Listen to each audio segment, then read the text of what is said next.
সে আলোচনা তুলে ধরছে। ওয়াল ফাজর, প্রভাতের কসম, সকালবেলা যে হয় প্রত্যুষে, এই সকালের কসম কে আল্লাহ বলেন। ওয়ালায়ালিন আশর, 10 রাত্রির কসম। জিলহজ মাসের প্রথম রাত্র থেকে নিয়ে 10 রাত্র পর্যন্ত এই প্রত্যেকটা রাত্রের আল্লাহ তাআলা কসম করেছেন। ওয়াশ-শাফঈ ওয়াল ওয়াতর,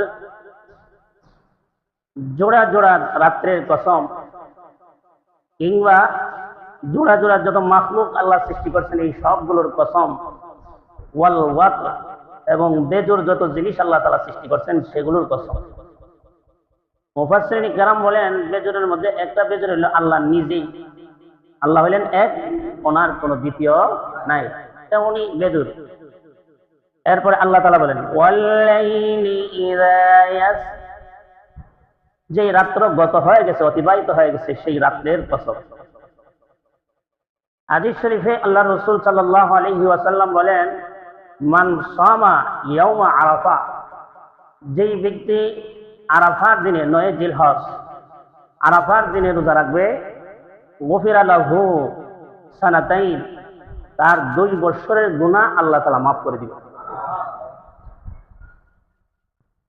এছাড়া আল্লাহ পাক যে প্রভাতের কসম খাইলেন, সকালবেলার কসম কেন খাইলেন?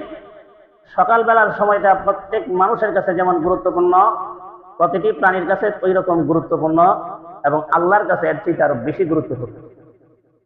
মানুষের কাছে কেমন গুরুত্বপূর্ণ? যদি তার গুরুত্বপূর্ণ কোনো কাজ থাকে, যেমন মনে করেন ঢাকা যাইতেইব, এখন তিতাস ট্রেন ধরতেইব, এই সকাল 9টার সময় তুলে যেতে পারবো?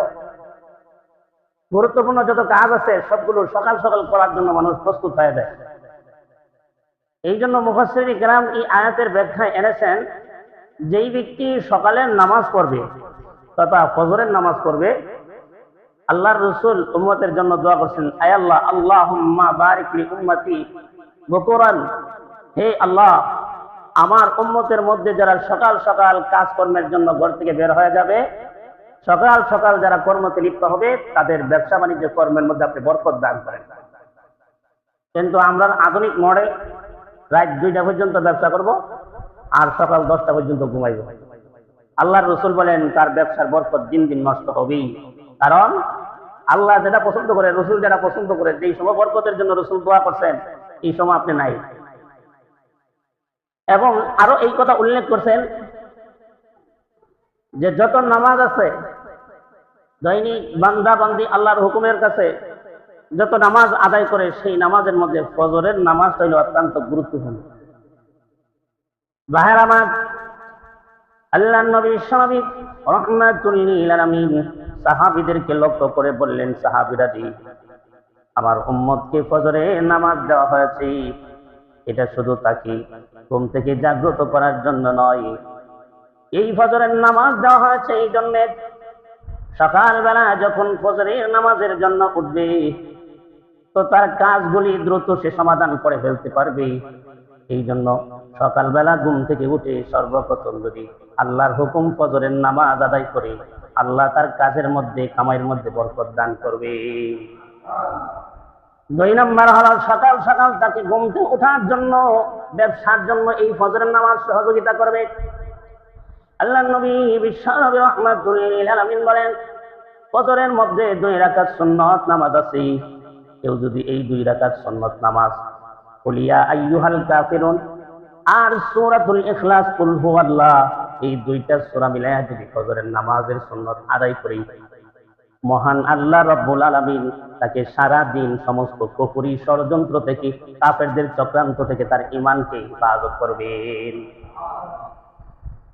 আর আল্লাহ রাসূল সাল্লাল্লাহু আলাইহি সাল্লাম বলেন, এই ফজরের সময়টা এমন একটা সময়, যেই সময় বের হলে পরে ঘর থেকে রাস্তার মধ্যে যদি একটু হাঁটা চলা করে, এমন একটা বিশুদ্ধ আবহাওয়া তার ভিতরে প্রবেশ করে, মহান আল্লাহ তার স্বাস্থ্যের জন্য উত্তম ভালো একটা আবহাওয়া এই সময় চালু করে দেন। সকালের যে আবহাওয়াটা, এটা এমন একটা আবহাওয়া যেটা আপনি আমার দেহের ভিতরে প্রবেশ করলে পরে শরীরে এনার্জি ফিরে আসে, শক্তি ফিরে আসে। এই জন্য আল্লাহ রাব্বুল আলামিন ফজরের প্রত্যুষের কসম খায়া বলতেছেন ওয়ালায়ালিন আশর, 10 রাত্রির কসম। আল্লাহ রাসূল সাল্লাল্লাহু আলাইহি সাল্লাম বলেন, এই 10 রাত্রির দ্বারা উদ্দেশ্য হলো জিলহজ মাসের প্রথম রাত্রি থেকে নিয়ে 10ম রাত্রি পর্যন্ত। এই প্রত্যেকটা রাত্রের ব্যাপারে আল্লাহ তাআলা কেন কসম খাইলেন? যে এই 10টা রাত্রের প্রত্যেকটা রাত্রই লাইলাতুল কদরের সমপরিমাণ মর্যাদা দেওয়া হয়েছে। 84 বছর 4 মাস যদি কেউ ইবাদত করে যেই সওয়াব পাবে, শুধুমাত্র জিলহজ মাসের এক একটা রাত্রিতে সেই পরিমাণ সওয়াব পাবে। এরপরে দিনগুলোকে দেওয়া হয়েছে। আল্লাহ রাসূল বলেন, ওই দিনগুলো শবে কদরের দিনের যেই পরিমাণ মূল্য, এই দিনগুলোর মূল্য মহান আল্লাহর কাছে ওই পরিমাণ। এরপরে আল্লাহ রাসূল তিরমিজি শরীফের হাদিসের মধ্যে উল্লেখ করেছেন এবং তাফসীর মাযহারের মধ্যে উল্লেখ করেছেন মুফাসসির কারাম আল্লামা সানাউল্লাহ সানিফুত রাহমাতুল্লাহি আলাইহি, তিনি উল্লেখ করেছেন এই 10 দিন পর্যন্ত যারা রোজা রাখবে, মহান আল্লাহ রাব্বুল আলামিন প্রত্যেক দিনের রোজার বিনিময়ে এক বছরের সওয়াব তার আমলনামায় দান করবে। একদিন রোজা রাখলে 1 বছরের সওয়াব আল্লাহ তাআলা দান করবে। তাহলে 10 দিন রোজা রাখলে 10 বছরের সওয়াব আল্লাহ তাআলা দান করবে। এরপরে আল্লাহ রাসূল বলেন, এই হলো 10 দিনের ফজিলত, কিন্তু এর মধ্যে আরেকটা দিন বিশেষ করে উল্লেখ আছে, সেটা হলো আরাফার দিন, 9 জিলহজ। এই আরাফার দিন যদি কেউ রোজা রাখে, মহান আল্লাহ রাব্বুল আলামিন তার জিন্দেগীর অতীতের 1 বছরের সগীরা গুনাহ এবং ভবিষ্যতে বাঁচলে পরে আরো 1 বছরের সগীরা গুনাহ অগ্রিম আল্লাহ তাআলা মাফ করে দিবেন। আরাফার দিনের ফজিলত, আরাফার দিন যে দোয়া করবে সেই দোয়াই আল্লাহর কাছে কবুল হবে। কেন? যখন কোরআন নাজিল হওয়া শেষ হয়ে যায়, কোরআনের সর্বশেষ আয়াত যেটা নাজিল হয়েছে, আল-ইয়াউমা আকমালতু লাকুম দীনাকুম ওয়া আতমামতু আলাইকুম নি'মাতি ওয়া রাদিতু লাকুমুল ইসলাম দীনা। এই আয়াতটা হলো সর্বশেষ আয়াত কোরআনের নাজিলকৃত। যেই দিন এই আয়াতটা নাজিল হয়েছে ওই দিনটা ছিল 9 জিলহজ, আরাফার দিন। আল্লাহর রাসূল জাবালে নূরের মধ্যে দাঁড়ায় বলছেন, উম্মতেরা রে, মহান আল্লাহ রাব্বুল আলামিন আজকের দিনে ইসলামকে পূর্ণাঙ্গ করে দিয়েছেন, আর আয়াত নাজিল হবে না। এই ঘোষণা দেওয়ার পরে সাহাবায়ে কেরামের মধ্যে যারা 54 ছিল, 24 সাহাবী ছিলেন, তারা চোখ দিয়ে জর্জর করে পানি ছাড়তে শুরু করলেন। কারণ তারা বুঝে গেছেন আল্লাহর নবীর সময় একবারে কমে গেছে। অল্প দিনের ভিতরে রাসূল দুনিয়া থেকে হয়তো আমাদের কাছ থেকে বিদায় নেবেন। কোরআনের আয়াত নাজিল হওয়া শেষ মানে ইসলাম পূর্ণাঙ্গ হয়ে যাওয়া শেষ, মানে রাসূলের কাজ শেষ। রাসূলকে আল্লাহ তাআলা যে উদ্দেশ্যে পাঠিয়েছিলেন সেই উদ্দেশ্য শেষ। সুতরাং রাসূল আর বেশি দিন আমাদের মধ্যে থাকবেন না। এই জন্য রাসূল উম্মতদেরকে লক্ষ্য করে বলছিলেন, বাল্লিগু আন্নী ওয়ালাউ আয়া, ও আমার সাহালক্ষ সাহাবীরা, আজকের এই আরাফার দিনে তোমরা যারা উপস্থিত হয়েছো, যারা উপস্থিত হতে পারে নাই, আমার পক্ষ থেকে যদি তোমরা সামান্য কিছু জেনে থাকো, যারা উপস্থিত হয় নাই তাদের কাছে তোমরা এই আয়াতগুলো, এই বর্ণনাগুলো, এই নিদর্শনগুলো, এই বিধানগুলো তাদের কাছে পৌঁছায় দেওয়া তোমাদের জিম্মাদারি। এরপরে সাহাবায়ে কেরাম রাসূল যখন দুনিয়া থেকে বিদায় হয়ে গেলেন, সারা পৃথিবীতে ছড়ায় পড়লেন শুধুমাত্র ইসলামের বাণী প্রচার করার জন্য। কেউ ব্যবসার নিয়তে বের হয়েছেন, আসল মূল টার্গেট হইল দ্বীনের বাণী পৌঁছানো। এমনিতে আপনি কাফের রাষ্ট্রে, ইসরায়েল রাষ্ট্রে আপনি প্রবেশ করতে পারবেন না দ্বীনের দাওয়াতের জন্য। ভারতে আপনি কোনো হিন্দু এলাকার মধ্যে প্রবেশ করতে পারবেন না দ্বীনের দাওয়াতের জন্য, কিন্তু ব্যবসার উদ্দেশ্যে আপনি সেখানে প্রবেশ করতে পারবেন। এই জন্য সাহাবায়ে কেরাম সারা পৃথিবীতে ছড়ায় গেছেন ব্যবসার উদ্দেশ্যে নিয়ে, সেখানে গিয়ে ব্যবসাও করছেন এবং বিতর্কতভাবে ইমানের দাওয়াত দিয়ে মানুষকে মুসলমান বানায়। এই জন্য ভাইয়ের আমার, এই 10টি রাত্রিতে, এই 10 দিনে জিলহজ মাসের প্রথম থেকে নিয়ে 10 দিন পর্যন্ত আল্লাহ তাআলা ইসলামের একটা গুরুত্বপূর্ণ আমলের রজনী, গুরুত্বপূর্ণ আমলের দিন তিনি ঘোষণা করেছেন।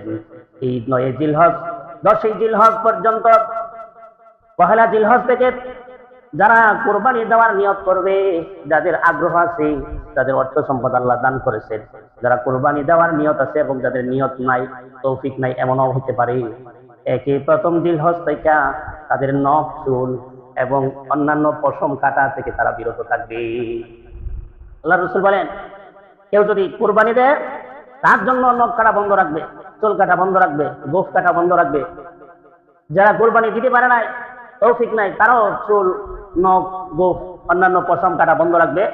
কাটতে হলে এর আগে আগে কেটে নেবে।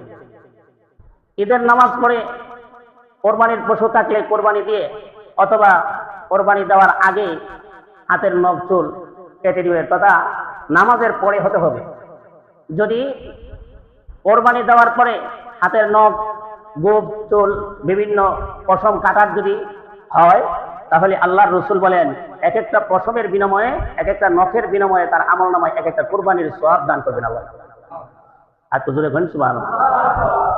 আপনার তৌফিক নাই, কোরবানি দিতে পারতেছেন না, তাহলে জিলহজ মাসের প্রথম তারিখ ঢোকার আগেই রাত্র আগে চলে আসে। যেমন আগামী সোমবার দিন চলে যাওয়ার পরে সন্ধ্যা হওয়ার সাথে সাথে, মঙ্গলবারের রাত্র শুরু হওয়ার সাথে সাথেই আপনি আমার চুল, নখ, গোঁফ এগুলো কাটা বন্ধ রাখতে হবে।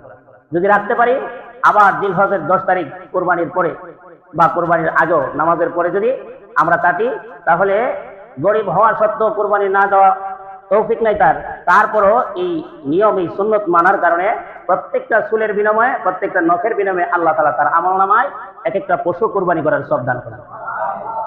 আর যারা কোরবানি করতে পারতেছেন, তৌফিক আছেন, তাদের তো সওয়াব আরো বেশি। এজন্য আমরা এখন থেকেই আগামী মঙ্গলবার এর আগে, অর্থাৎ সোমবারে দিন যাওয়ার আগে, সূর্য মঙ্গলবার রাত্র ঢোকার আগেই, অর্থাৎ সোমবার দিন অতিবাহিত হয়ে গেলে মঙ্গলবারের রাত্র শুরু হয়ে যাবে। এই জন্য রাত্র শুরু হওয়ার আগে চুল টুল যা কাটার, নখ টক যা কাটার কেটে নিবেন। এমনকি নিজের বাচ্চা কাচ্চাদের নখ আপনি কেটে দেন, চুলগুলো আপনি কেটে দেন, আবার ঈদের দিন আপনি কাটেন। যদি বলেন যে আমার নখ বড় হয়েছে না, যতটুকু হয়েছে এতটুকুই আবার কাটেন, চুল বড় হয় না, যতটুকু বড় হয়েছে ততটুকুই আবার কাটেন, তাহলে ওই কোরবানি দেওয়ার কি পাওয়া যাবে? সব পাওয়া যাবে। এই হলো 10 তারিখ পর্যন্ত আমাদের কর্মসূচি। আল্লাহ রাসূল বলেন ঈদের দিন সবচেয়ে বড় আমল হলো ঈদের নামাজ, এরপরে হলো কোরবানি। আল্লাহ পাক বলেন ফাসাল্লি লিরাব্বিকা ওয়ানহার, নবীজি আপনি কোরবানি করার আগে